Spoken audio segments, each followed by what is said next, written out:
तत्वानुसंधान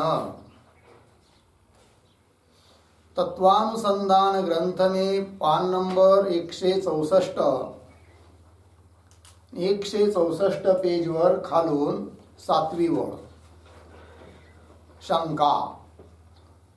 पूर्व पक्षी शंका करत आहे. विषय चालू होता की मन इंद्रियांच्या अंतर्गत नसल्यामुळे मनाला प्रमाण म्हणता येत नाही असं काही लोकांचं म्हणणं आहे, काही आचार्यांचं म्हणणं आहे. पण वाचस्पती मिश्र वगैरे जे आचार्य आहेत त्यांच्या मतानुसार करण मनच आहे. त्यामुळे त्यांच्या मतामध्ये सुखदुःखादिकाचं प्रत्यक्ष सुद्धा प्रमारूपच आहे आणि आत्मसाक्षात्कार सुद्धा मनरूप प्रमाणापासून उत्पन्न होणारा मानस प्रमा स्वरूपच आहे. परंतु जे लोक मनाला इंद्रिय मानत नाही त्यांच्या मतामध्ये सुखदुःखादिकाचं ज्ञान हे प्रमाणापासून उत्पन्न होत नसल्यामुळे प्रमारूप नाही तर कसं आहे, अप्रमारूप आहे. मग जसं सुखदुःखाचं ज्ञान अप्रमा आहे त्याप्रमाणे ब्रह्मज्ञान सुद्धा अप्रमा आहे असं म्हणायला पाहिजे, आहे की नाही. अशी शंका आहे. शंका पहा. जैसे अंतर सुखादिकों का साक्षात्कार प्रमाण करके अजन्य होणे ते. सुखदुःखादिकाचा साक्षात्कार म्हणजे सुखदुःखादिकाचं प्रत्यक्ष प्रमाण करके म्हणजे प्रमाणाच्या द्वारे काय आहे, अजन्य आहे. सुखदुःखाचं प्रत्यक्ष प्रमाणापासून उत्पन्न नाही. का तर मनापासून जन्य आहे, मन प्रमाणच नाही आहे काही आचार्यांच्या मतामध्ये. तर प्रमाण करके अजन्य होणे ते अप्रमारूप आहे. अप्रमारूप आहे कोण, साक्षात्कार. कशाचा, सुखदुःखादिकाचा साक्षात्कार. म्हणजे काय, सुखदुःखादिकाचं प्रत्यक्ष कसं आहे, अप्रमारूप आहे. कुणाच्या मतात, जे लोक मनाला करण अर्थात इंद्रिय प्रमाण मानत नाही त्यांच्या मतामध्ये. शंका कोण करू राहिले, जे लोक मनाला प्रमाण मानणारे आहेत ते लोक शंका करत आहेत. कुणाच्या मतावर, मनाला प्रमाण न मानणाऱ्यांच्या मतावर. ते म्हणतात की ज्याप्रमाणे सुखदुःखादिकाचं प्रत्यक्ष तुम्ही अप्रमा म्हणता तैसे त्याप्रमाणे अंतर शरीराच्या आतमध्ये हृदयामध्ये आत्मा के साक्षात्कार को भी आत्म्याचा साक्षात्कार सुद्धा प्रमाण करके अजन्य होणे ते. कारण आमच्या मतानुसार तर मनरूप प्रमाणापासून जन्य आहे, मनरूप प्रमाणाने ज्ञान होतं आत्म्याचं. तुमच्या मतात तर मन प्रमाणच नाही आहे आणि त्यामुळे आत्मसाक्षात्कार सुद्धा प्रमाणापासून उत्पन्न नसल्यामुळे त्यालाही तुम्हाला प्रमारूप म्हणता येणार नाही. मग कसा अप्रमारूप म्हणा, कुणाला, आत्मसाक्षात्काराला सुद्धा. कशाप्रमाणे, सुखदुःखाच्या प्रत्यक्ष प्रमाणे. कोण म्हणतात, जे लोक मनाला प्रमाण मानतात ते लोक. तैसे अंतर आत्मा के साक्षात्कार को भी आत्म्याच्या साक्षात्काराला देखील प्रमाण करिके अजन्य होणे ते प्रमाणापासून उत्पन्न नसल्यामुळे अप्रमारूपता ही प्राप्त होवेगी, ही शंका आहे. जो कदाचित, जर कदाचित तुम्ही शंका कराल काय कि आत्म साक्षात्कार विषय भी तुम अप्रमापणा ही अंगीकार करोगे. तर शंका करणारे म्हणतायत की जर कदाचित तुम्ही म्हणाल हो हो काही हरकत नाही की ज्याप्रमाणे सुखदुःखाचा प्रत्यक्ष अप्रमा आहे त्याप्रमाणे आत्म्याचा साक्षात्कार सुद्धा आम्ही मानायला तयार आहोत. कसा, अप्रमा प्रमाणापासून उत्पन्न नाही, अप्रमा मानू आम्ही त्याला सुद्धा. आणि जर का तुम्ही असं मानाल तर काय अडचण येईल ते दाखवत आहेत मनाला प्रमाण मानणारे. जो कदाचित आत्मसाक्षात्कार विषयी आत्मसाक्षात्काराच्या बाबतीत देखील तुम अप्रमापणा ही अंगीकार करोगे, अप्रमाच मानाल तर तो अप्रमा ज्ञान का विषय होणे ते. आत्मा कसा झाला, अप्रमा ज्ञानाचा विषय होईल. अप्रमा ज्ञान का विषय होने ते सो आत्मा भी सुख दुःखादिकों की न्यायी प्रातिथिक ही होवेगा. तो आत्मा देखील काय होईल, सुख दुःखादिकाप्रमाणे प्रातिथिक होईल. ज्याप्रमाणे अप्रमा ज्ञानाचे विषय सुख दुःखाधिक कसे आहेत? प्रातिथिक आहे. प्रतीती कालातच त्यांना सत्ता आहे, अन्य कालात सत्ता नाही आहे. त्याप्रमाणे आत्म्याचं प्रत्यक्ष सुद्धा जर तुम्ही अप्रमारूप मानलं तर आत्म्याचं प्रत्यक्ष म्हणजे आत्मसाक्षात्कार, आत्म्याचं ज्ञान, अपरोक्ष ज्ञान, त्या आत्म्याच्या अपरोक्ष ज्ञानाचा विषय कोण? आत्मा. मग तो सुद्धा कसा होईल? प्रातिथिक होईल, प्रतीती कालातच सत्तावाला होईल. आणि हे मानणं तर कुणालाच इष्ट नाही वेदांत्यांना, कारण आत्मा फक्त प्रतीती कालातच सत्तावान आहे असा आहे का? नाही, सदैव त्याची सत्ता आहे. सो आत्मा भी सुख दुखादिकों की न्यायी प्रातिथिक ही होवेगा और आत्मा का प्रातिथिकपणा कोई भी आस्तिकवादी को इष्ट नाही है. लागलं? आत्म्याचा प्रातिथिकपणा म्हणजे आत्म्याला प्रातिथिक मानणं हे कोणत्याही आस्तिकवाद्याला इष्ट नाही आहे. वेदांताला सोडा, नैयायिकाधिक सुद्धा आत्म्याला प्रतीती मात्र सत्तावाला मानू शकत नाही. त्यांच्या मतात सुद्धा आत्मा हा अनादि अनंतच आहे. और आत्मा का प्रातिथिकपणा कोई भी आस्तिकवादी को इष्ट नहीं है. याते आत्म साक्षात्कार विषय मन को अवश्य करण मान्या चाहिए. म्हणून निदान भलं तुम्ही सुख दुःखाधिका करता नाही मानत तर काही हरकत नाही, पण आत्म्याच्या साक्षात्काराकरिता तरी मनाला तुम्ही प्रमाण मानलंच पाहिजे. कोण म्हणतात? मनाला प्रमाण मानणारे, मनाला करण मानणारे. याते आत्मसाक्षात्कार विषय, त्या आत्मसाक्षात्काराच्या बाबतीत मन को मनाला अवश्य करण मान्या चाहिए. लागला अर्थ? ही झाली शंका. आता समाधान.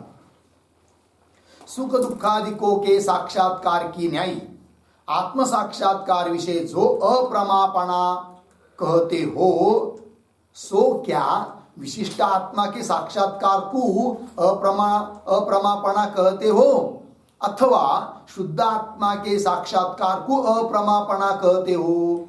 आता सिद्धांती त्याचं खंडन करण्याकरिता आहे की नाही, म्हणजे आत्मसाक्षात्कार हा अप्रमा नसून प्रमा हे सिद्ध करायचं, तरी पण आम्हाला मनाला करण म्हणण्याची गरज नाही हे देखील सांगायचं आहे.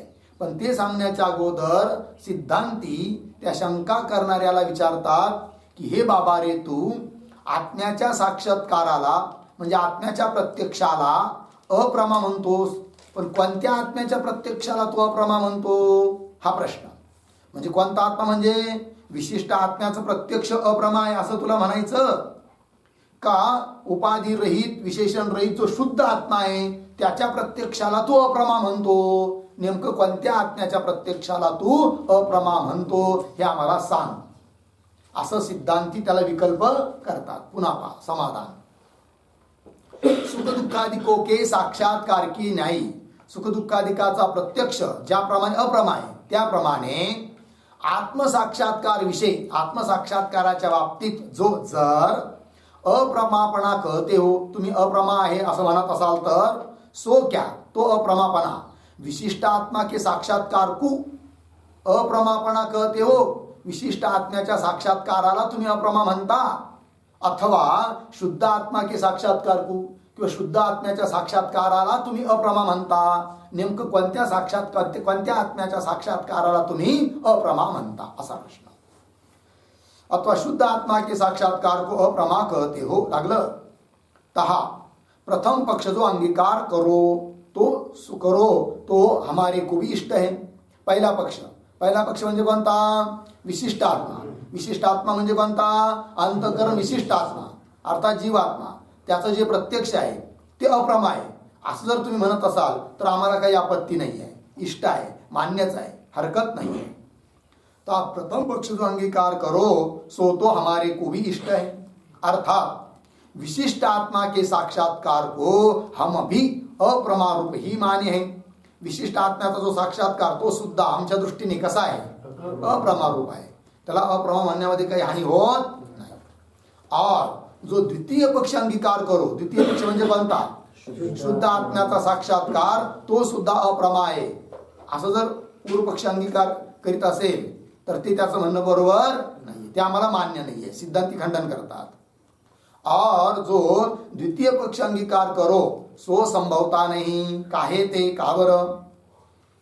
अहम ब्रह्मास्मि या प्रकार का शुद्ध आत्मा का साक्षात्कार तत्वमसी अधिक वेदांत वाक्य करिके जन्य होणे ते प्रत्यक्ष प्रमारूप ही है की नाही. शुद्ध आत्म्याचा जो साक्षात्कार ब्रह्म साक्षात्कार तो प्रमा आहे, अप्रमा नाही. म्हणजे प्रमा मानताय तुम्ही आणि त्याला करण कोण मग? म्हणजे मन तर मानत नाही तुम्ही, करण मनाला प्रमाण म्हणायला तयार नाही. आणि अहम ब्रह्मास्मी शुद्ध आत्म्याविषयक जो साक्षात्कार त्याला तर तुम्ही प्रमा मानता. मग कोणत्या प्रमाणापासून तो साक्षात्कार होतो हे सांगा. तर उत्तर दिलंय कोणतं प्रमाण? शब्द प्रमाण. काय ते? अहम ब्रह्मास्मी और जो इथून पहा वरून दुसरी ओळ 165 वर मध्यभागी, और जो द्वितीय पक्ष अंगीकार करो सो संभवतानी काहे ते अहम ब्रह्मास्मी या प्रकार का शुद्ध आत्मा का साक्षात्कार. शुद्ध आत्म्याचा जो साक्षात्कार म्हणजे प्रत्यक्ष, त्याचा आकार काय आहे? अहम ब्रह्मास्मी हा त्याचा आकार आहे. तो शुद्ध आत्मा का साक्षात्कार तत्वमसी अधिक वेदांत वाक्य करी, तत्वमसी इत्यादी वेदांत वाक्यापासून हा साक्षात्कार उत्पन्न होतो.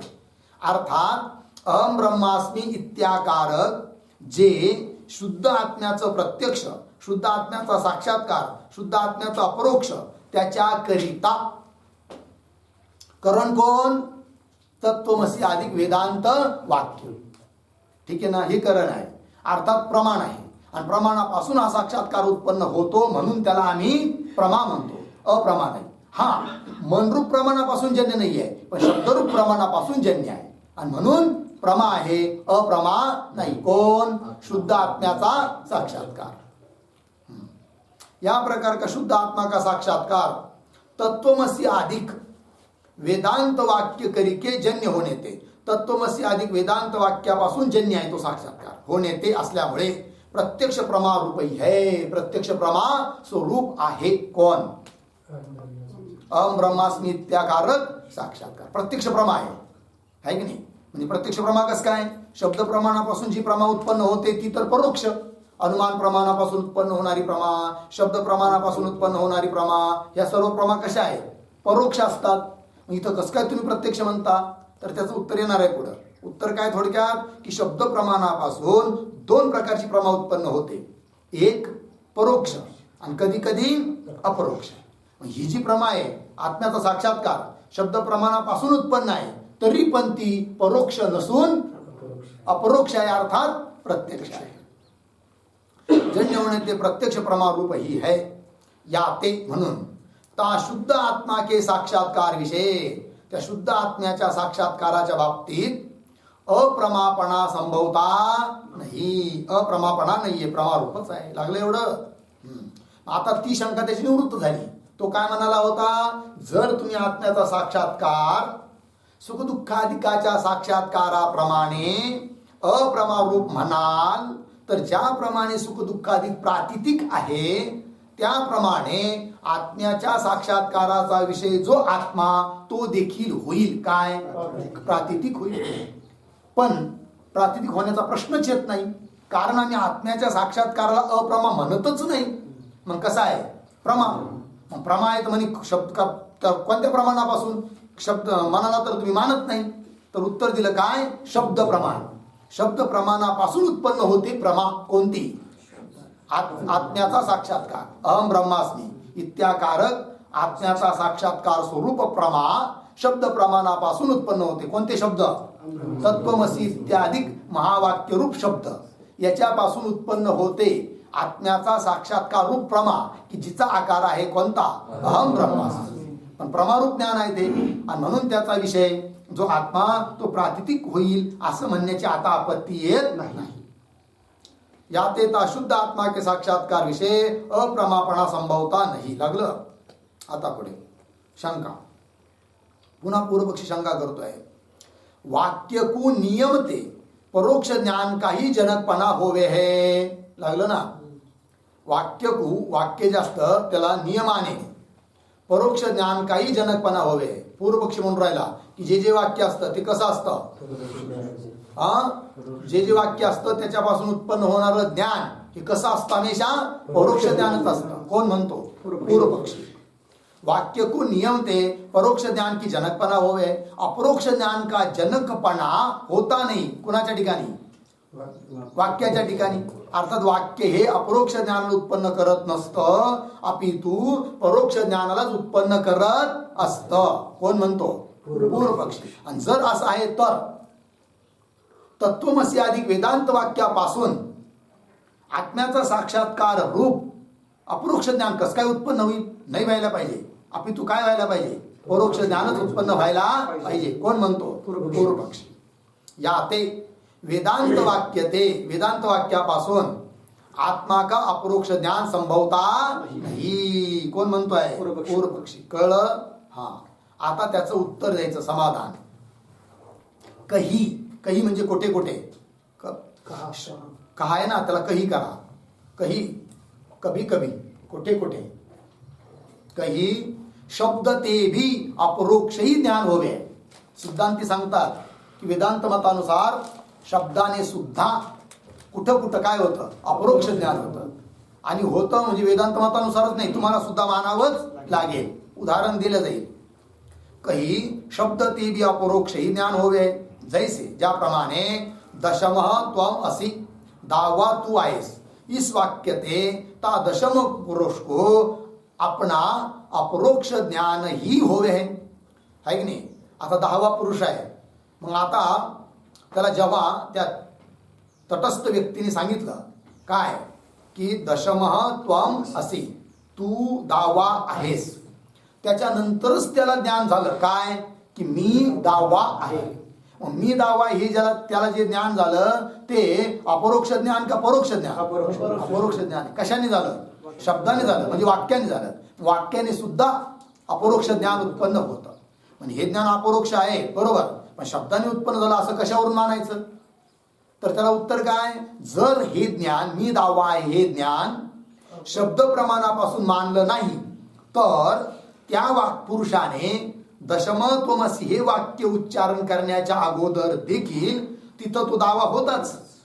तिथं मन होतं, इंद्रिय होतं, सारं काही होतं. पण त्याला कुठं प्रत्यक्ष होत नव्हतं. पण आता झालं. याचा अर्थ शब्दरूप प्रमाणानेच त्याला दाव्याचं प्रत्यक्ष झालं, अपरोक्ष ज्ञान झालं. म्हणजे कुठे शब्द प्रमाणाने सुद्धा काय अपरोक्ष ज्ञान होतं. तसं तत्वमसी इत्यादी महावाक्यापासून देखील जे अपरोक्ष ज्ञान उत्पन्न ब्रह्माचं ज्ञान उत्पन्न होतं ते देखील कसं आहे? अपरोक्षच आहे. जैसे ज्याप्रमाणे दशम त्वमसी इस वाक्यते, या वाक्याने ता दशम पुरुष को आपणा अपरोक्ष ज्ञानही होवे. स्वतःचं काय होतं? अपरोक्ष ज्ञान होतं. तैसे त्याप्रमाणे तत्वमसी अधिक वाक्य ते भी, तत्वमसी अधिक इत्यादी वाक्याने देखील इस अधिकारी पुरुष को, बरोबर, या अधिकारी पुरुषाला आत्मा का अपरोक्ष ज्ञान ही होवे है. अपरोक्ष ज्ञानच उत्पन्न होता. बरोबर. यह वार्ता आगे शब्द प्रमा के निरूपण विषय कहेंगे. शब्द प्रमाणाने कुठे परोक्ष ज्ञान उत्पन्न होतं आणि कुठे अपरोक्ष ज्ञान उत्पन्न होतं, काय त्याचं अवच्छेद काय आहे याचा विचार आम्ही करणार आहोत. पण कुठं? शाब्दिक प्रमेयचं निरूपण करत असताना.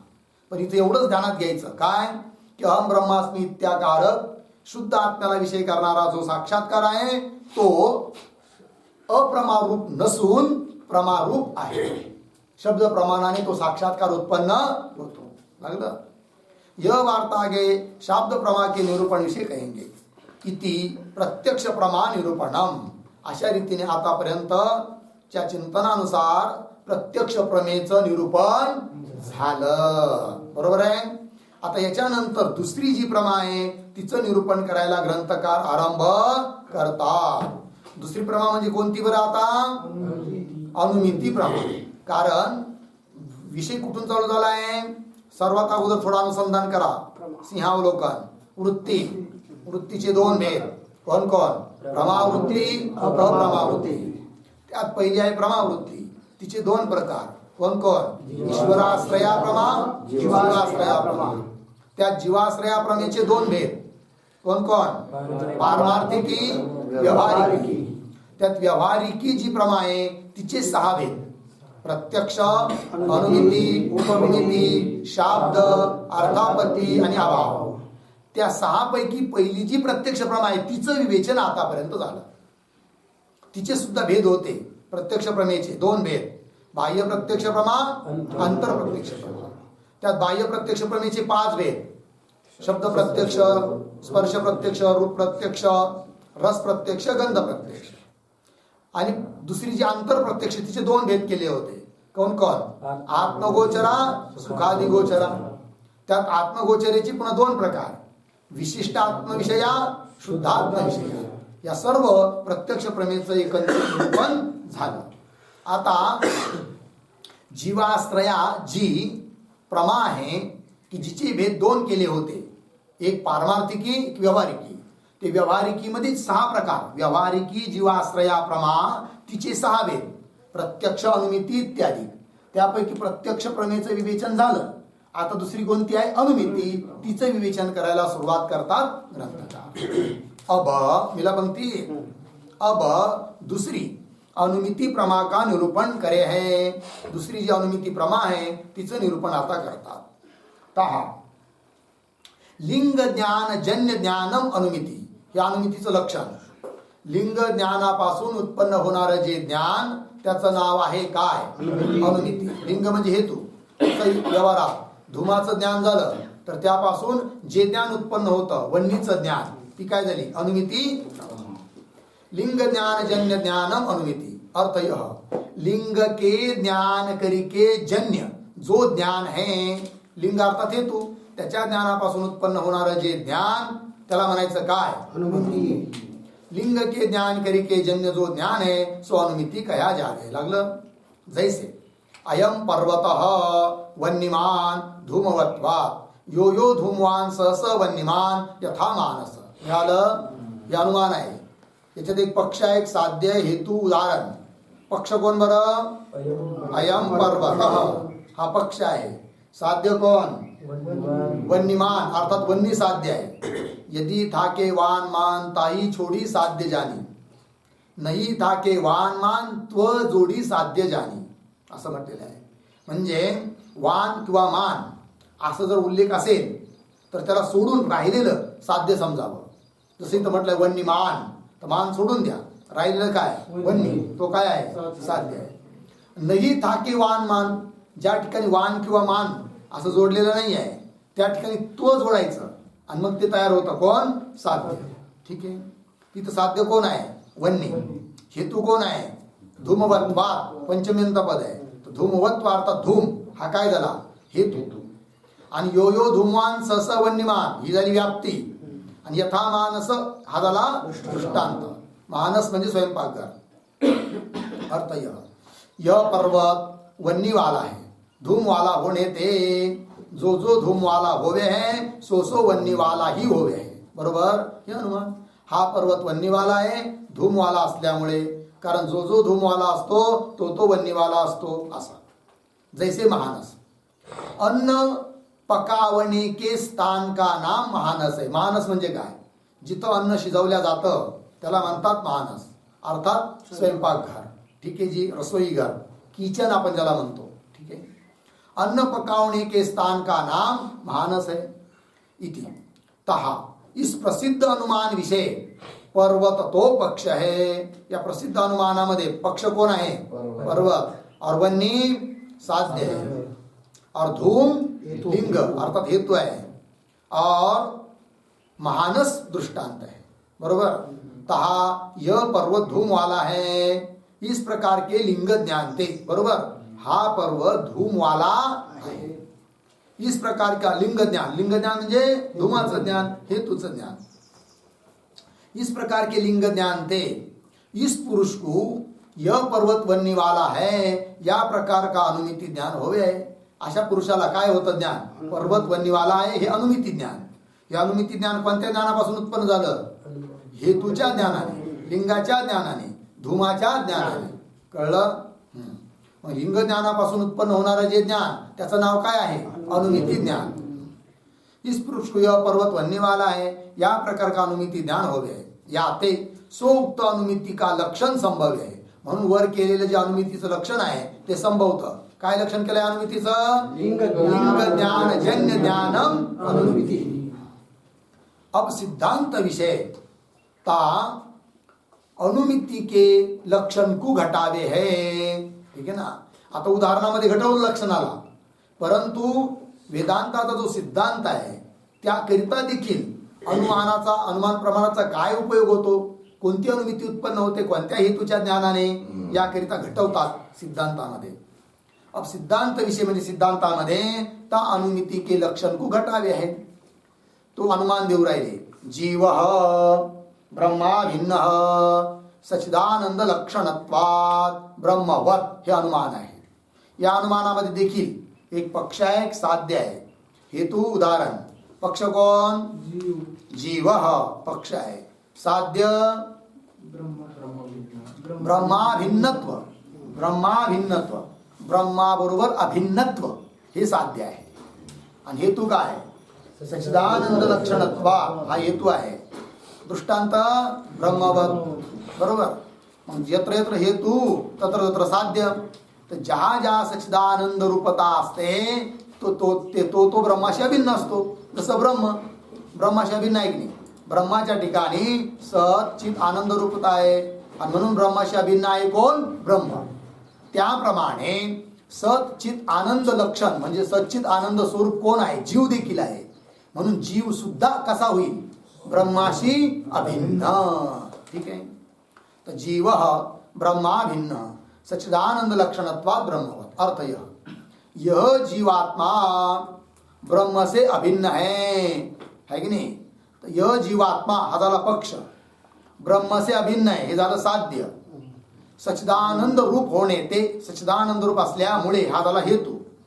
जो सच्चिदानंद रूप होवे है सो ब्रह्म ते अभिन्न ही होवे है. जो सच्चिदानंद रूप असतो तो ब्रह्माशी काय असतो? अभिन्न असतो. अभिन्नही होवे है. जैसे ब्रह्म सच्चिदानंद रूप होणे ते ब्रह्म ते अभिन्नही है. ब्रह्म हे सच्चिदानंद रूप असल्यामुळे ब्रह्माशी काय आहे? अभिन्न आहे. प्रत्येक वस्तूचा आपल्या ठिकाणी काय असतो? अभेदच असतो, तादात्म्य असतं. जैसे ब्रह्म सच्चिदानंद रूप होणे ते ब्रह्म ते अभिन्नही है, तैसे यह जीव भी सच्चिदानंद रूप होणे ते हा जीव देखील सच्चिदानंद रूप असल्यामुळे ब्रह्म से अभिन्नही होवेगा. ब्रह्माबरोबर काय आहे? अभिन्नच आहे. तहा इस अनुमान विषय भी या अनुमानामध्ये देखील जीव तो पक्ष है. पक्ष कौन? जीव. और ब्रह्म का अभेद साध्य है. अभेद कौन? ब्रह्माचा अभेद हे काय आहे? साध्य. ब्रह्म का अभेद साध्य है और सच्चिदानंद रूपत्व लिंग है. लिंग म्हणजे हेतु है और ब्रह्म दृष्टांत है. बरोबर. तहा यह जीव सच्चिदानंद रूप है. हा जीव कसा आहे? सच्चिदानंद स्वरूप आहे. या प्रकार के लिंग ज्ञान ते. आता लिंग म्हणजे हेतूचं ज्ञान झालं. काय बरं? पक्षाच्या ठिकाणी हेतूचं ज्ञान. तसं पर्वताच्या ठिकाणी धुमाचं ज्ञान. तसं जीव हा सच्चित आनंद स्वरूप आहे हा निश्चय झाला. आणि या निश्चयावरून मग ज्ञान झालं काय? की जीव हा ब्रह्माशी अभिन्न आहे. जीव ब्रह्माशी अभिन्न हे ज्ञान कोणत्या ज्ञानाने उत्पन्न झालं? हेतूच्या ज्ञानाने. म्हणजे जीव सच्चिदानंद रूप आहे या ज्ञानाने. मग लिंग ज्ञान जन्य ज्ञान हे सुद्धा झालं की नाही? कोणतं ज्ञान? की जीव ब्रह्माशी अभिन्न आहे हे ज्ञान. कसं झालं? लिंग ज्ञान जन्य ज्ञान झालं आहे की नाही? लिंग ज्ञान म्हणजे कोणतं? जीव सच्चिदानंद रूप आहे हे लिंग ज्ञान. त्याच्यावरून निश्चय झाला की जीव ब्रह्माशी अभिन्न आहे. मग जीव ब्रह्माशी अभिन्न हे झालं अनुमिती ज्ञान. पण ह्या अनुमिती ज्ञानामध्ये लक्षण घडतं की नाही? मग काय लक्षण आहे? लिंग ज्ञान जन्य ज्ञान. म्हणजे अनुमितीचं लक्षण इथं सुद्धा घटलं आहे की नाही? समन्वय झाला लक्षणाचा हा त्याचा अर्थ. इतः यह जीव सच्चिदानंद रूप है या प्रकार के लिंग ज्ञान ते. लिंग ज्ञान ते अनंतर, लिंग ज्ञानानंतर इस अधिकारी पुरुष को यह जीव ब्रह्म ते अभिन्न है. हा जीव ब्रह्माशी अभिन्न है या प्रकार का अनुमिती ज्ञान होवे. अशा प्रकारचं अनुमिती ज्ञान होतं. या ते म्हणून सोउक्त अनुमिती का लक्षण या भी संभव्य है. म्हणून वर दिलेलं अनुमितीचं लक्षण इथं सुद्धा संभवतं. अर्थात इथंही लक्षणाचा समन्वय होतो. या भी संभव्य है इति. अब प्रसंगते पक्षादिकों के स्वरूप का वर्णन करे है. म्हणे का हो? आता तुम्ही सांगितलं म्हणे एक पक्ष आहे, एक साध्य आहे, हेतू आहे आणि उदाहरण आहे की नाही? पण आम्हाला हेच माहित नाही अगोदर काय पक्ष काय आहे, पक्ष म्हणजे काय, साध्य म्हणजे काय वगैरे वगैरे त्याचंही स्वरूप सांगा. म्हणून ग्रंथकार म्हणतात ठीक आहे, प्रसंग प्राप्त आहे म्हणून आम्ही त्यांचं सर्वांचं स्वरूप सांगतो. अब प्रसंगते पक्षादिकों के स्वरूप का वर्णन करें। तहा अनुमिति ज्ञानते पूर्व इस पुरुष को जिस पदार्थ विषय साध्य का संशय होवे है सो पदार्थ पक्ष कहा जावे है। पक्ष म्हणजे काय, ठीक आहे बघा, याते सुक्त अनुमिती ज्ञान ते पूर्व, अनुमिती ज्ञान उत्पन्न होण्याच्या अगोदर या पुरुषाला जिस पदार्थ विषय, ज्या पदार्थाच्या ठिकाणी साध्याचा संशय उत्पन्न होतो, ज्या ठिकाणी तो असतो पक्ष. म्हणजे साध्याचा संशय, साध्य विषयक संशय ज्ञान ज्या ठिकाणी होतं त्या ज्ञानाचा जो आधार आहे, जिथं आहे की नाही उत्पन्न होतं, त्याला म्हणायचं काय, पक्ष. जसं पर्वत वन्नीवाला आहे, हे अनुमिती ज्ञान उत्पन्न होण्याच्या अगोदर फक्त धूम दिसलाय आपल्याला पर्वताच्या ठिकाणी. मग आता संशय उत्पन्न झाला, काय, पर्वत वन्नीवाला आहे किंवा नाही. मग साध्य कोणी, आपलं वन्नी. साध्य विषयक संशय म्हणजे कोणता, वन्नी आहे किंवा नाही, पण कुठं, पर्वताच्या ठिकाणी. आता हा साध्याचा संशय कुठं उत्पन्न झाला, पर्वताच्या ठिकाणी, आणि म्हणून पक्ष आहे कोण, पर्वत. ठीक आहे, पंक्ती पहा. तहा अनुमिति ज्ञान ते पूर्व इस पुरुष को जिस पदार्थ विषय, ज्या पदार्थाच्या ठिकाणी साध्य का संशय होवे है सो पदार्थ पक्ष कहा जावे, त्याला काय म्हणायचं, पक्ष. पक्ष. जैसे प्रसिद्ध अनुमान विषय, प्रसिद्ध अनुमान म्हणजे कोणतं, पर्वतो वन्यमान धूमान. जैसे प्रसिद्ध अनुमान विषय पर्वतो वन्यमान इस अनुमिति ते पूर्व, अशा प्रकारचं अनुमिति ज्ञान उत्पन्न होण्याच्या अगोदर इस पुरुष को, अनुमान अनुमिति ज्ञान ज्याला उत्पन्न होत आहे अशा पुरुषाला ता पर्वत विषय, त्या पर्वताच्या ठिकाणी वन्नी का संशय रह है, वन्नीचा संशय उत्पन्न होतो. ठीक आहे, याते म्हणून सो पर्वत ता उक्त अनुमान विषय पक्ष कया जावे, आणि म्हणून तो पर्वत या प्रसिद्ध अनुमानामध्ये काय आहे, पक्ष आहे. पर्वत पक्ष का आहे, त्या पर्वताच्या ठिकाणी साध्याचा संशय उत्पन्न झाला, आणि म्हणून पर्वत काय आहे, पक्ष आहे. कारण नियम काय केला की ज्या ठिकाणी साध्याचा संशय उत्पन्न होतो त्याला म्हणायचं काय, पक्ष. आता वन्नीचा संशय कोणाला घेऊन उत्पन्न झालाय, पर्वताला घेऊन, पर्वताच्या ठिकाणी, आणि म्हणून पक्ष कोण झाला, पर्वत. और इस पुरुष को ता पक्ष विषय लिंग ज्ञान करके जिस पदार्थ का ज्ञान होवे है सो पदार्थ साध्य कया जावे. आता साध्याची परिभाषा, साध्य म्हणजे काय, तर इस पुरुष म्हणजे अनुमान करणाऱ्या पुरुषाला ता पक्ष विषय, त्या पक्षाच्या ठिकाणी लिंग ज्ञान करके, लिंगाच्या ज्ञानाने ज्याचं ज्ञान होतं, ज्याचं होतं तो साध्य. जसं आता इथं कोण्या पुरुषाला पर्वताच्या ठिकाणी धूमाचं ज्ञान झालं, पक्ष जो पर्वत त्याच्या ठिकाणी लिंग जो हेतू धूम त्याचं ज्ञान झालं, आणि धूमाचं ज्ञान झाल्यानंतर निश्चय झाला काय की पर्वत वन्नीवाला आहे. धूमाच्या ज्ञानाने कशाचं ज्ञान झालं, वन्नीचं, आणि म्हणून वन्नी काय आहे, साध्य. और इस पुरुष को ता पक्ष विषय, त्या पक्षाच्या ठिकाणी लिंग ज्ञान करके, लिंगाच्या ज्ञानाने जिस पदार्थ का ज्ञान हो, ज्या पदार्थाचं ज्ञान उत्पन्न होतं सो पदार्थ साध्य कया जावे, त्या पदार्थाला काय म्हणायचं, साध्य. जैसे उदाहरण, ता प्रसिद्ध अनुमान विषय, प्रसिद्ध अनुमान म्हणजे कोणतं, पर्वतो वन्यमान धूमान.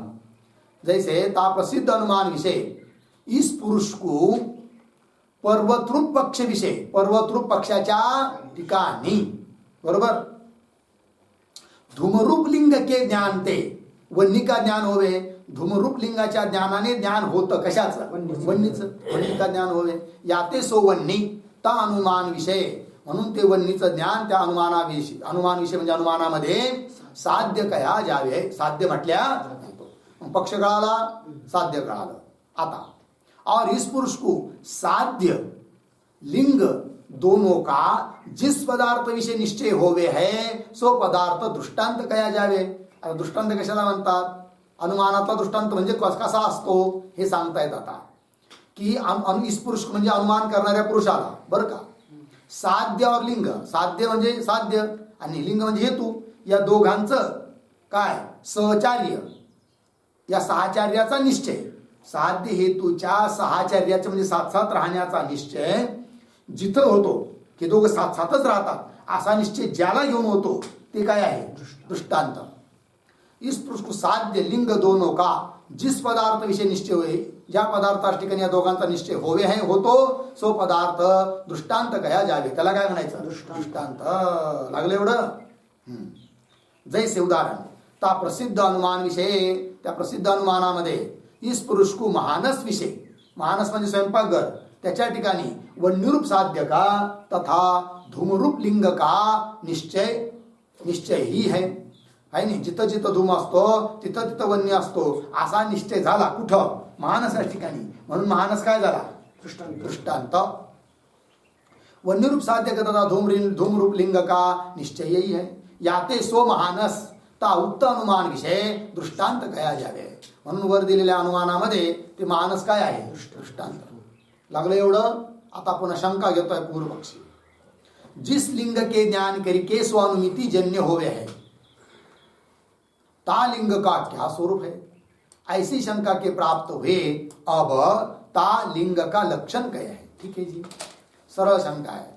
काय म्हणतात की जिस लिंग के ज्ञान करके, ज्या लिंगाच्या म्हणजे ज्या हेतूच्या ज्ञानाने सो अनुमिती जन्य होवे, ते अनुमिती ज्ञान उत्पन्न होतं. ता लिंग का क्या स्वरूप आहे, त्या लिंगाचं म्हणजे हेतूचं स्वरूप काय आहे. ऐशी शंका के प्राप्त होय, अशी शंका प्राप्त झाली असता म्हणजे हेतूचं स्वरूप काय आहे अशी जाणण्याची जिज्ञासा उत्पन्न झाली असता. अब ता लिंग का लक्षण काय आहे, त्या लिंगाचं म्हणजे हेतूचं लक्षण करतात. तर व्याप्त्याश्रय लिंग, हे लिंगाचं लक्षण झालं. व्याप्तीचा जो आश्रय त्याला म्हणायचं काय लिंग. अर्थात व्याप्ती ज्याच्या डोक्यावर असते त्याला म्हणायचं लिंग हेतू. कुणाची व्याप्ती असते, व्यापकाची व्याप्ती व्याप्यावर असते. व्याप्त्याश्रय लिंगम अर्थ यह साध्य के व्याप्ती का जो आश्रय होवे, साध्याच्या व्याप्तीचा जो आश्रय असतो है की नाही, आश्रय होवे आहे सो लिंग कया जावे, त्याला काय म्हणायचं लिंग. जैसे ता प्रसिद्ध अनुमान विषय, प्रसिद्ध अनुमानामध्ये वन्यरूप साध्य के व्याप्ती का आश्रय धूम है. साध्य कौन वन्नी, हेतू कौन धूम. ठीक आहे ना. आणि व्यापकाची व्याप्ती कुणावर असते व्याप्यावर असते. व्यापक जो वन्नी जो की साध्य आहे त्याची व्याप्ती कुणावर आहे धूमाच्या ठिकाणी आहे. ठीक आहे ना. वन्यरूप साध्य के व्याप्ती का आश्रय धूम है. याते म्हणून सो धूम लिंग कया जावे, म्हणून लिंग कोण आहे धूम. इथं लिंग कोण आहे याते सो धूम लिंग कया जावे. पुन्हा आता शंका. जिस व्याप्ति का आश्रय हुए धूमाधिक लिंग कहे जावे है कि नहीं. तिस व्याप्ति का क्या स्वरूप है, म्हणजे ठीक आहे आता लिंग कळालं, पण ज्या व्याप्तीचा आश्रय हेतू असतो ती व्याप्ती काय आहे, म्हणजे त्या व्याप्तीचं स्वरूप काय आहे. की जिचा आश्रय म्हणजे त्या व्याप्तीचा जो आश्रय असतो तो होतो काय लिंग, पण व्याप्तीचं स्वरूप काय असा प्रश्न. जिस व्याप्ति का आश्रय हुए धूमादिक लिंग कहे जावे हैं तिस व्याप्ति का क्या स्वरूप है. ऐसी शंका के प्राप्त हुए, अशी शंका प्राप्त झाली असता अब ता व्याप्ति का स्वरूप वर्णन करे. आता त्या व्याप्तीचं काय सांगायचं आहे स्वरूप काय आहे असं वर्णन करतात ग्रंथकार. तहा साधन साध्यो नियत सामानाधिकरण्यम व्याप्ती, हे व्याप्तीचं लक्षण आहे. बोला एकदा. साधन साध्यो नियत सामानाधिकरण्यम व्याप्ती. हा साधन साध्यो, साधन आणि साध्य. साधन म्हणजे हेतू, साध्य हेतू आणि साध्य यांचं जे नियत सामानाधिकरण. सामानाधिकरण म्हणजे एकाधिकरण, पण नियमाने कधी सुद्धा त्यांच्यात विचार घडत नाही असं असेल असं जे सामानाधिकरण्य आहे त्यालाच म्हणायचं काय व्याप्ती. साध्य साधन साध्यो नियत सामानाधिकरण्यम व्याप्ति. अर्थ यह साधन साध्य दोनों का जो अव्यभिचरित सामानाधिकरण्य है ताका नाम व्याप्ती है. सामानाधिकरण्य पाहिजे पण कसं अव्यभिचरित, अर्थात त्यांच्यात विचार होता कामा नाही. जसं धूम आणि वन्नी, तर धूम जो आहे तो जिथं असतो तिथं जरूरच असतो कोण वन्नी. असं एकही स्थळ तुम्हाला भेटणार नाही धूम आहे पण वन्नी नाही, असं घडत नाही आहे की नाही. पण जिथं जिथं जरूर धूम असतो तिथं तिथं जरूर असतो कोण. अर्थात दोघांचं काय आहे सामानाधिकरण्य आहे की नाही. पण जिथं जिथं वन्य असतो तिथं तिथं मात्र धूम नसतो. काय जिथं जिथं वन्य असतो तिथं धूम असतोच असं काही आहे का? नाही आहे. अयोगोलक अशा ठिकाणी वन्य आहे पण धूम नाही आहे. ठीक आहे की नाही? म्हणजे काय झालं तर एकाचं सामानाधिकरण्य आहे की नाही? पंक्ती पहा. साधन साध्य दोनों का जो अविविचरित सामानाधिकरण्य है ताका नाम व्याप्ति है. जैसे प्रसिद्ध अनुमान विषय. ठीक है ना? प्रसिद्ध अनुमान म्हणजे पर्वत वन्यमान धुमा. प्रसिद्ध अनुमान विषय धूमरूप साधन का तथा वन्यरूप साध्य का अविविचरित सामानाधिकरण्य आहे. धूमरूप धूम काय आहे? साधन. आणि साध्य कोण आहे? वन्य. तो प्रसिद्ध अनुमान विषय धूमरूप साधन का तथा वन्यरूप साध्य का अविविचरित सामानाधिकरण्य अर्थात ता वन्यरूप साध्य को छोड़ी के सो धूमरूप साधन कदाचित भी स्वतंत्र रहता नहीं. बरोबर. वन्यरूप साध्याला सोडून धूम कुठंही स्वतंत्र राहत नाही. असं एकतरी स्थळ दाखवून द्या की जिथं वन्नी नाही पण धूम आहे. असं आहे का? कुठंच नाही आहे.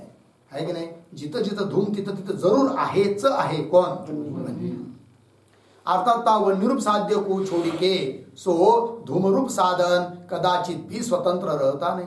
यही ता धूम विषय ता वन्नी की व्याप्ती आहे. हीच त्या धुमाच्या ठिकाणी वन्नीची काय आहे? व्याप्ती आहे. और वन्नी तो ता धूम को छोड़ी के तप्त लोपिंड विषय रहे आहे. परंतु वन्नी मात्र धुमाला सोडून राहतो कुठे? तप्त लोपिंडाच्या ठिकाणी. ठीक आहे ना? तो वर मागचं एक वाक्य अर्थात ता वन्यरूप साध्य को छोडी की. सापडलं का? वन्यरूप साध्याला सोडून सो धूमरूप साधन कदाचित भी स्वतंत्र रहता नाही. कुठं स्वतंत्र राहत नाही? कोण? धूम. धूमरूप साधन म्हणून त्याच्या ठिकाणी व्याप्ती आहे. कुणाची? वन्नीची. कारण तो कधीच वन्नीला सोडून राहत नाही. पण त्याचप्रमाणे उलट जर केलं तर जमणार नाही म्हणे.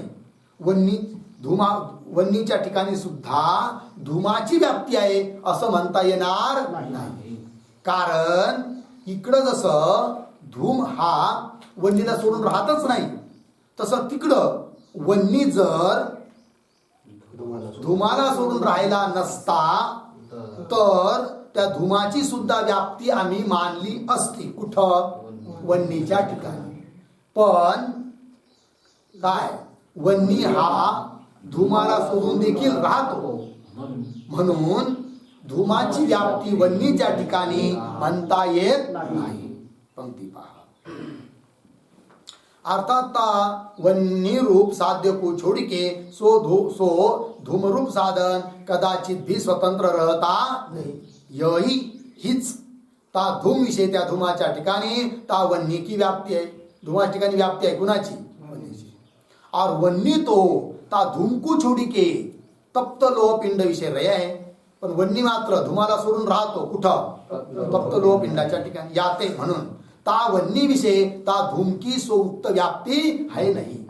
म्हणून त्या वन्नीच्या ठिकाणी धुमाची काय नाही? व्याप्ती नाही आहे की नाही? तहा इस उक्त व्याप्ती का आश्रय होने ते धूमाधिक साधन तो व्याप्य कहे जावे आहे. म्हणून आत्ता सांगितलेली जी व्याप्ती आहे त्या व्याप्तीचा आश्रय कोण? धूम आहे. म्हणून धूम काय झाला? व्याप्य. जो व्याप्तीचा आश्रय असतो त्याला म्हणायचं काय? व्याप्य. बरोबर. आणि ज्याची व्याप्ती असते तो काय असतो? व्यापक. दुसऱ्या भाषेत बोलायचं झालं तर जो अधिक देशात किंवा अधिक कालात राहतो त्याला म्हणायचं काय? व्यापक. आणि जो न्यून देशात किंवा न्यून कालात राहतो त्याला काय म्हणायचं? व्याप्य. बरोबर.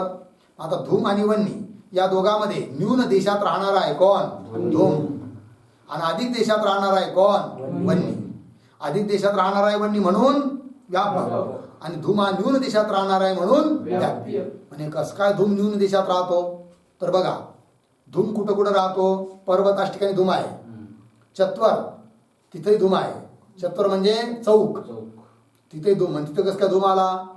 तर हिवाळ्या दिवसामध्ये थंडीच्या दिवसामध्ये लोक चौकात चौकात अग्नी पेटून शेकतात. शेकोट्या करतात. मग तिथे धूम आहे की नाही? त्याला चत्वर म्हणतात. तिथेही धूम आहे. किती ठिकाणी झाला धूम? 2 ठिकाणी. कुठं कुठं? पर्वत चत्वर. पुन्हा गोष्ट गाईचा गोठा तिथेही धूम असतो. कारण गायींना थंडी लागू नये म्हणून तिथेही शेकोटी केल्या जाते. 3 ठिकाणी झाला. आणखीन कुठं मानस, तिथेही धूम आहे. किती ठिकाणी झाला धूम? 4 ठिकाणी. पर्वत, चत्वर, गोष्ट, मानस. बरोबर. आता वन्नी पहा किती ठिकाणी आहे. पर्वतास ठिकाणी वन्य आहे की नाही? आहे. चत्वरास ठिकाणी वन्य आहे की नाही? आहे. गोष्ट गाईच्या गोठ्यात वन्य आहे आणि मानसाच्या ठिकाणी वन्य आहे. या 4 ठिकाणी तर आहेच आहे. आणखीन आयोगोलकाच्या ठिकाणी सुद्धा वन्य आहे. धूम तिथं नाही आहे. मग वन्य किती ठिकाणी झाला? 5. धूम किती ठिकाणी झाला? 4. म्हणून व्याप्य कोण? धूम. व्याप्य कोण? धूम. व्यापक कोण? वन्नी. का बरं? अधिक देशात राहतो वन्नी म्हणून व्यापक.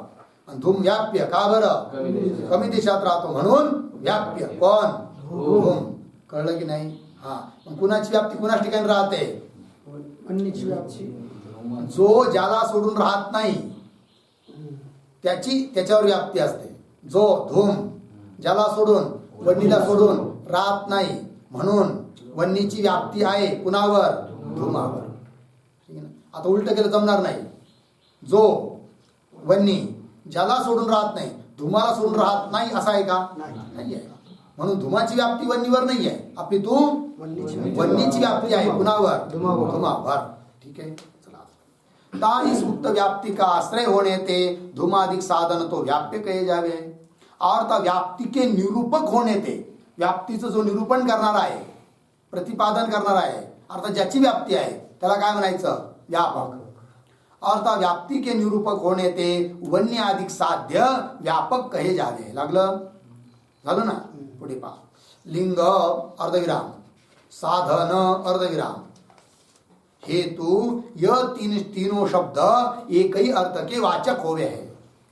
कधी कधी कुठं शब्द आला लिंग, कुठं आलं साधन, कुठं आलं हेतू, पण इथे पर्यायवाची शब्द आहे. लिंग शब्दाचाच अर्थ होतो काय? साधन. त्याचाच पर्यायवाची शब्द आहे कोण? हेतू. लिंग, साधन, हेतू यह तीनों शब्द एकही अर्थ के वाचक होय इति. लागला अर्थ? चला. आता यावर पुन्हा शंका घेतो पूर्व पक्षी. काय म्हणतो? शंका. इस उक्त व्याप्ति का उस पुरुष को किस उपाय ते ज्ञान होवे है की नाही? म्हणजे अमक्याची ठिकाणी अमक्याची व्याप्ती आहे असं व्याप्तीचं ज्ञान पुरुषाला कोणत्या उपायाने होईल? तो उपाय काय आहे? व्याप्तीचा निश्चय होण्याचा उपाय काय आहे? ज्ञान होवे. समाधान. जहा जहा धूम रय है तहा ता वन्नी अवश्य रय है. बरोबर. ज्या ज्या ठिकाणी धूम असतो त्या त्या ठिकाणी वन्नी अवश्य असतो. या प्रकार का जो मानसादिको विषय वारंवार धूम वन्नी के सहचार का दर्शन है की नाही? धूम आणि वन्नीचं काय? सहचाराचं दर्शन. सहचार म्हणजे साथ साथ राहणे, असं दर्शन, असं ज्ञान, असा निश्चय झाला की जिथं जिथं धूम आहे तिथं तिथं वन्नी. जहा जहा धूम रहे है तहा तहा वन्य अवश्य रहे है. या प्रकार का जो मानसादिको विषय, मानसादिकांच्या ठिकाणी वारंवार म्हणजे पुन्हा पुन्हा धूम वन्नी के सहचार का दर्शन है. ता सहचार दर्शन ते ही, त्या सहचार दर्शनानेच इस पुरुष को धूम वन्नी का व्याप्य है या प्रकार का व्याप्ती ज्ञान होवे है. व्याप्ती ज्ञानाचा निश्चय होण्याकरिता कारण कोण? सहचार दर्शन, साथ साथ राहणे हे कारण आहे. कळलं की नाही? या प्रकार का व्याप्ति ज्ञान होवे. परंतु जिस साधन विषय यह साधन साध्य के अभाव वाले में वृत्ति है. पंक्ति पहा. परंतु सापडलं का? खालून दुसरी ओळ. परंतु के बाद जिस साधन विषय, ज्या साधनाच्या बाबतीत ज्ञान होतं. कोणतं? कसं? की यह साधन अर्धविराम, अमुक अमुक हे साधन साध्य के अभाव वाले में वृत्ती है. अहो अमुक अमुक हे साधन म्हणजे हेतू, साध्याचा अभाव जिथं आहे ना तिथं बी आहे असं ज्ञान ज्या साधनाच्या बाबतीत होईल है की नाही, त्याला म्हणायचं विचार ज्ञान. काय म्हणायचं? विचार ज्ञान. साध्याभावत वृत्ती विचार. जर जो हेतू साध्याच्या अभावाच्या ठिकाणी राहतो त्याला काय म्हणायचं? हे विचारी हेतू. जसं उदाहरण पहा. पर्वतः धूमवान वन्ये, ठीक आहे. पक्ष पर्वत, साध्य ऐकलंच नाही, ध्यान देऊ नाही का. पर्वतः धूमवान वन्ये, पक्ष पर्वत, पर्वत साध्य धूम, हेतू वन्य. उलट केलं आहे की नाही. सद हेतू नाही, असद हेतू आहे, विविचारी हेतू आहे. का बरं आता वन्य हा हेतू विविचारी आहे? कारण साध्याचा अभाव जिथे राहतो तिथेही तो राहतो. साध्य कोण आहे? धूम. साध्याभाव धुमाभाव, साध्याभाववत धुमाभाववत कोण? अयोगलक. धुमाच्या अभावाचा अधिकरण कोण आहे? अयोगलक. आणि तिथं राहतो कोण? वन्य. अर्थात तो हेतू आहे की नाही इथे या अनुमानात, म्हणून तो हेतू कसा झाला? विविचारी.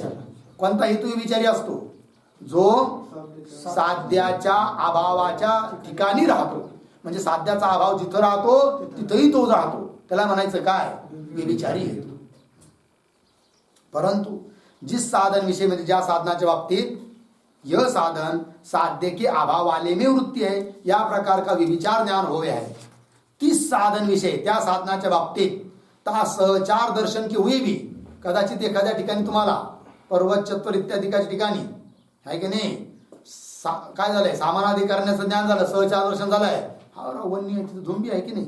जसं धूम असतो तिथं वन्य असतो, तसं वन्य आहे तिथं धूम बी आहे. पण जरी असं सहचार्याचं ज्ञान झालं, सहचार दर्शन झालं, पण व्यभिचार ज्ञान सुद्धा जर असेल तर त्या सहचार दर्शनाने व्याप्ती ज्ञान होत नाही. केवळ सहचार दर्शनाने व्याप्तीचा निश्चय होत नाही, अपितु व्यभिचार ज्ञानाचा अभाव सहित सहचार दर्शन असेल तर व्याप्तीचा निश्चय होतो. कळलं? पंक्ती पहा. तीस साधन विषय ता सहचार दर्शन के हुए भी ता साध्य के व्याप्ति का ज्ञान होता नहीं. उदाहरण जैसे ज्या उदाहरण देता है व्यवहारात, ज्या ज्या पार्थिवत्व होवे है ता ता लो लेख्यत्व होवे है. असं कोणी काय केलं? व्याप्ती बनवण्याचा प्रयत्न केला. म्हणजे जिथं जिथं पार्थिवत्व आहे तिथं तिथं लो लेख्यत्व आहे. काय काय बोला?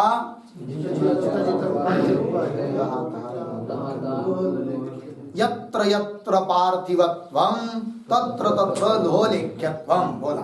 यत्र यत्र पार्थिवत्वं तत्र तत्र लोहलेख्यत्वं. ठीक आहे.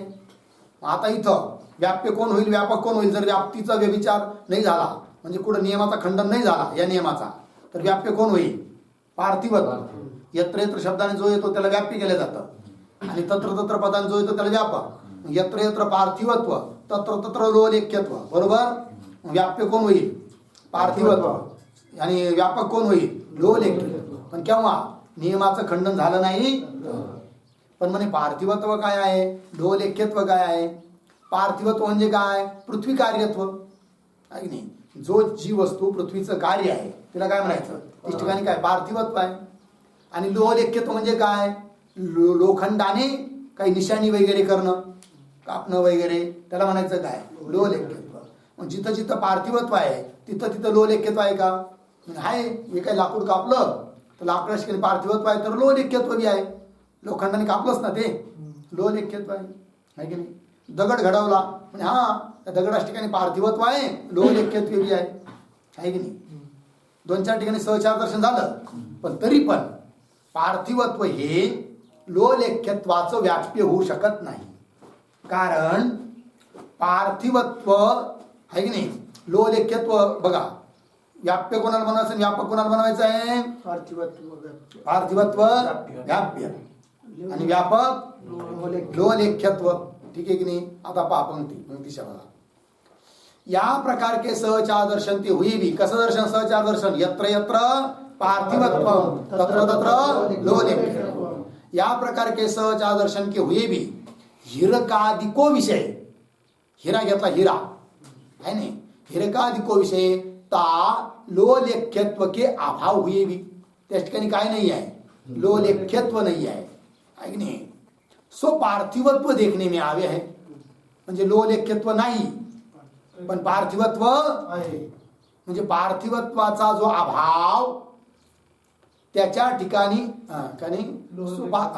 लोलेख कोणाचा अभाव लोलेख्यत्व के अभाव हुए भी अभाव कुणाचा आहे लोलेख्यत्वाचा अभाव आहे है कि अभाव हुए भी सो पार्थिवत्व देखने में आवे किंतु पार्थिवत्व आहेच ना हिऱ्याच्या ठिकाणी पृथ्वीचं कार्य आहेच ना तो कोण हिरा पार्थिवत्व त्याच्या ठिकाणी आहे पण काय नाही लोलेख्यत्व नाही म्हणजे लोलेख्यत्वाचा जो अभाव तिथेही विद्यमान आहे कोण पार्थिवत्व आहे की नाही आणि म्हणून पार्थिवत्व लोलेख्यत्वाचा व्याप्य होऊ शकत नाही व्याप्य कोणाला करायचं होतं पार्थिवत्वाला यत्र यत्र पार्थिवत्वम तत्र तत्र लोलेख्यत्वम जसं यत्र यत्र धुमा तत्र तत्र वन्य होतं की नाही यत्र यत्र पार्थिवत्वम तत्र तत्र लोलेख्यत्वम जिथं जिथं पार्थिवत्व आहे तिथं तिथं लोलेख्यत्व जर हा नियम साबूत असेल खंडन नसेल तर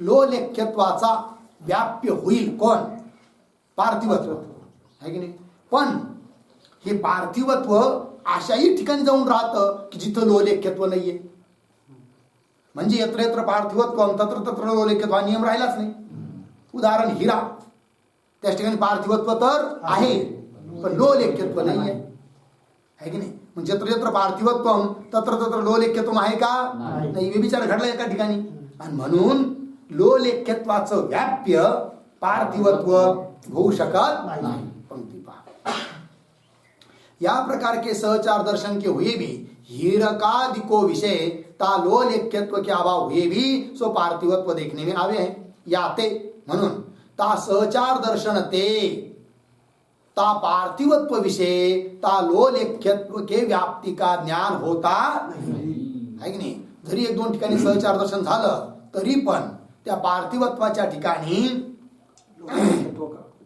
लोलेख्यत्वाची व्याप्ती आहे असा निश्चय करता येत नाही पार्थिवत्व विषयता लोलेख्यत्व के व्याप्ती का ज्ञान होता नहीं याते मग काय सो विचार ज्ञान ता व्याप्ती ज्ञान का प्रतिबंधक होवे बरोबर विचार ज्ञान काय असतो प्रतिबंधक असतो कुणाचा व्याप्ती ज्ञानाचा व्याप्ती ज्ञानाचा प्रतिबंधक कोण विचार दर्शन आणि व्याप्ती ज्ञानाचा निश्चय कोण सहचार दर्शन मग जर व्याप्तीचा निश्चय करायचा असेल तर आपल्या जवळ काय काय सामुग्री पाहिजे व्यभिचार ज्ञानाचा अभाव सहित सहचार दर्शन तर होईल काय व्याप्ती ज्ञानाचा निश्चय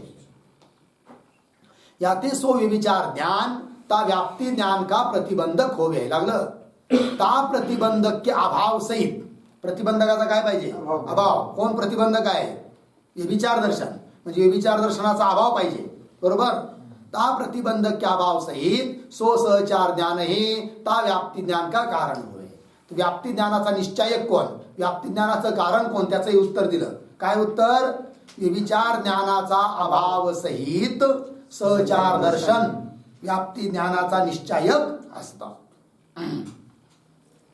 ता प्रतिबंधक के अभाव सहित सो सहचार ज्ञान ही ता व्याप्ती ज्ञान का कारण होवे लागलं तहा काष्टाधिक पार्थिव पदार्थ विषय काष्ट म्हणजे लाकूड वगैरे दगड वगैरे त्या पार्थिव पदार्थांच्या ठिकाणी जो लोह के शस्त्रते अक्षरादिको का लिखना है ताका नाम लोलेख्यत्व है लोलेख्यत्व म्हणजे काय लोखंडाच्या शस्त्राने अक्षर वगैरे काढणे त्याला म्हणायचं काय लोलेख्यत्व मग लोखंडाच्या ठिकाणी अक्षर वगैरे काढणं हे कुठं संभव आहे लाकूड दगड इत्यादी काही ठिकाणी पण हिऱ्याच्या ठिकाणी तुम्हाला लोखंडाच्या कोणत्याही साधनाने काय अक्षर वगैरे काढता येत नाही आहे की नाही असं आहे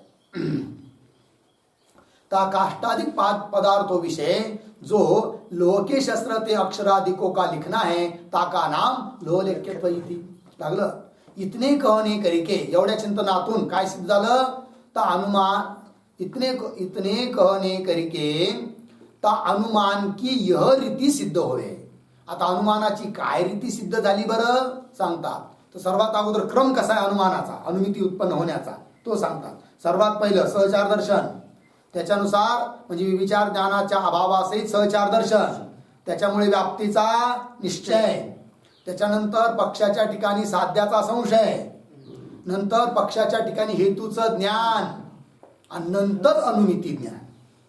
हा आहे अनुमितीचा क्रम. पंक्ती पहा. मानसादिको विषय धूमवन्नी के सहचार दर्शन ते धूमवन्नीच्या सहचार दर्शनाने इस पुरुष को धूमवन्नी के व्याप्ति वाला है या प्रकार का व्याप्ती ज्ञान होवे. सर्वात पहिलं सहचार दर्शन आणि त्या सहचार दर्शनाने धूम हा वन्नीच्या व्याप्तीवाला आहे अशा रीतीने व्याप्ती ज्ञानाचा विशिष्ट आहे. या प्रकार का व्याप्ती ज्ञान होवे. तिसऱ्यानंतर कोई काल विषय पर्वत के समीप गए. नंतर कधीतरी पर्वताजवळ गेला. पर्वत के समीप गए हुए ता पुरुष को ता पर्वत विषय त्या पुरुषाला त्या पर्वताच्या ठिकाणी काय होतं. यह पर्वत धूम वाला है या प्रकार का ता धूमरूप लिंग का ज्ञान होवे. अशा रीतीने धूमरूप लिंगाचं काय होतं ज्ञान तिथं पर्वताच्या ठिकाणी. तिसऱ्यानंतर ता पूर्व अनुभव करी हुई व्याप्ती के संस्कार उद्बुद्ध होवे. पर्वताधिकाच्या ठिकाणी धुमाचं ज्ञान झाल्यानंतर पूर्वी अनुभवलेल्या व्याप्तीचे जे संस्कार अंतःकरणात आहे ते काय होतात उद्भूत होतात, जागृत होतात, अर्थात स्मरण करण्याला कारणीभूत होतात ठरतात. तिसऱ्यानंतर ता पूर्व अनुभव करी हुई व्याप्ती के संस्कार उद्भूत होवे. तिसऱ्यानंतर ता पुरुष को यह पर्वत वन्नी वाला है या प्रकार का अनुमिती ज्ञान होवे. त्याच्यानंतर मग निश्चय होतो काय की हा पर्वत वन्नी वाला आहे. आणि पर्वत वन्नी वाला आहे हे ज्ञान होणं म्हणजेच काय अनुमिती ज्ञान. अनुमिती ज्ञान उत्पन्न झालं. तहा सो व्याप्ती ज्ञान तो ता अनुमिती प्रमा का करण होणे ते अनुमान प्रमाण आहे. आता अनुमान प्रमाण कोण व्याप्तीचं ज्ञान, व्याप्तीचा निश्चय हा काय झाला अनुमान प्रमाण. ता सो व्याप्ती ज्ञान तो अनुमिती प्रमा का करण असाधारण कारण. करण म्हणजे असाधारण कारण होणे ते असल्यामुळे अनुमान प्रमाण है. और ता व्याप्ती के उद्बुद्ध संस्कार व्याप्तीच्या अनुभवाचे धुमाला पाहिल्यानंतर जे संस्कार उद्बुद्ध झाले जागृत झाले ते उद्भूत संस्कार ता करण का अवांतर व्यापार आहे. त्या करणाचा काय येतो अवांतर म्हणजे अनुमिती ज्ञान उत्पन्न होण्याच्या अगोदरचा काय आहे व्यापार. व्यापार आहे मधला व्यापार म्हणजे व्याप्ती ज्ञान तिकडं अनुमिती या दोघांमध्ये एक व्यापार घडतो म्हणजे कोण संस्कार उद्बुद्ध होतात. ठीक आहे ना. व्यापाराचं लक्षण केलंय ना. तज्जन्यत्वे सती तज्जन्य जनको व्यापार. तो उद्बुद्ध संस्कार हे व्यापार आहे. का बरं तज्जन्यत्वे सती. तज्जन्यत्वे सती अनुभवजन्यत्वे सती व्याप्तीचा अनुभव त्याच्यापासून उत्पन्न आहेत कोण उद्बुद्ध संस्कार. तज्जन्यत्वे सती तज्जन्य व्याप्तीच्या अनुभवापासून जन्य कोण अनुमिती. त्या अनुमितीचे जनक आहेत कोण उद्बुद्ध संस्कार. म्हणून उद्बुद्ध संस्कार हे काय झाले व्यापार. ता व्याप्ती के उद्बुद्ध संस्कार ता करण का अवांतर व्यापार है लागलं. और सो अनुमिती प्रमा फल है. म्हणजे करण कोण ठीक आहे व्यापार कोण आणि फल काय.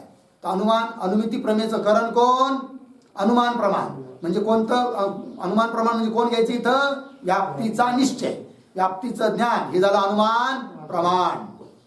फल काय अनुमिती प्रमा हे झालं फल. मधला व्यापार कोण उद्बुद्ध संस्कार. और सो अनुमिति प्रमा फल है. और सो लिंग ज्ञान संस्कारों का उद्बोधक होने ते सहकारी कारण है की नाही. और सो लिंग ज्ञान लिंग म्हणजे धूम हेतूचं ज्ञान ते काय आहे अनुमिती प्रमा उत्पन्न होण्याकरिता सहकारी कारण आहे. सो लिंग ज्ञान संस्कारों का उद्बोधक होणे ते संस्कारला जागृत करणारं लिंग ज्ञान असल्यामुळे सहकारी कारण है इति लागलं. अब ता उक्त अनुमिती प्रमा का विभाग वर्णन करे. अनुमिती प्रमेयचं निरूपण झालं इथपर्यंत सामुग्रीचं निरूपण झालं क्रमही कळाला. आता त्या अनुमिती प्रमेयचे भेद काय आहे विभाग काय आहे याचं वर्णन करतात ग्रंथकार. तो विचार आपण उद्या करूया. ओम पूर्णमदः पूर्णमिदं पूर्णात् पूर्णमुदच्यते पूर्णस्य पूर्णमादाय पूर्णमेवावशिष्यते. ओम शांति शांति शांति.